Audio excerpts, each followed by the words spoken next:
Marv set out early, dark 30 that morning, late in the fall. Fresh snow on moonlit mountains, a day as pretty as he could recall. He'd seen signs of giants there on his preliminary scouts. Now he was sighted in and bundled up and prepared to wait one out. Well, he scoped out a spot and he took a seat at the base of a pinyon pine where he figured he'd be downwind and in a little natural blind. His stomach was a touch uneasy as he waited for the light. Must be that combination plate he'd eaten late last night. Well, he glassed the horizon a little as his tummy continued to talk when, sure enough, at the base of a bluff, monster buck, 2 o'clock. Well, his heart was skipping beats. He could barely believe his eyes. It was the biggest deer by far old Marv had ever seen alive. Well, he grabbed his gun without blinking, moving silently but quick. And the buck holed up behind a cedar, and Marv could see that he was thick. But of his interior unrest, he was reminded once again as the flutters from the butterflies fanned the flames within. But he was going to bag this big boy. No way he was leaving buckless, but that deer kept teasing with its leg like some ruminant seductress. Marv swallowed hard as a bead of sweat trickled down his face, uncertain if that buck or his supper be the one to win the race.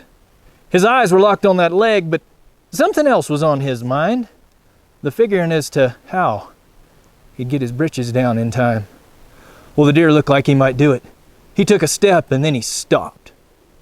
And as hoof hit the ground, old Marv heard a sound and felt the bottom drop. He set down his gun just like someone had a pistol in his back. No doubt, this was a runaway train on his digestive tract. Well, the race was on. He was off the line with unprecedented urgency. It was code red, all hands on deck, a redneck fashion emergency. Fumbling fast as he could, he cursed that blaze orange vest he'd bought. Why on earth had he decided to tie a double knot? Meanwhile, below the surface, his insides had gone loco, like the Cholula gal had his lower colon in a chokehold. Next on to that wool coat he loved, but now he cussed the thing.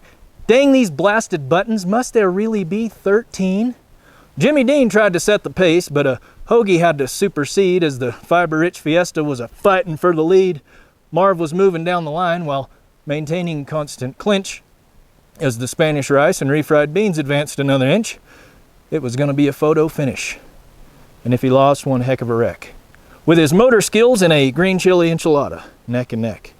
With the last button finally free, so quick he threw it down, he had his coveralls half unzipped before it ever hit the ground. Now, the long handles he'd got on the cheap because the leg lengths didn't match. In hindsight, he was wishing he'd have splurged and got the hatch.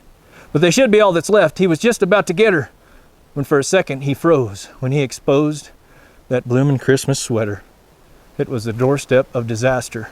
The straits were dang sure dire. He reached over his head and had it shed like it was raging fire. The handles at last! He had to act fast, grip the middle with both hands, and ripped them open in one motion like a woodland Superman. His figure writhed as storms collided inside his twisting paunch, closing in on the end of the countdown and the blast off for the launch. He grabbed a sapling pine and fast reclined without a second left to spare, a thumb under his elastic, and was clear by just a hair. Melvin warned him those habaneros were hot. By gosh, he wasn't joking. Marv could smell the burning sagebrush, and his barrel was still smoking. He'd lost it. His one shot at Boone and Crockett fame, the buck had took off like a rocket. Guess he must have saw the flames. Marv slowly regained his composure, wore out, but sure relieved, till he reassembled and realized he'd put the kill shot down his sleeves.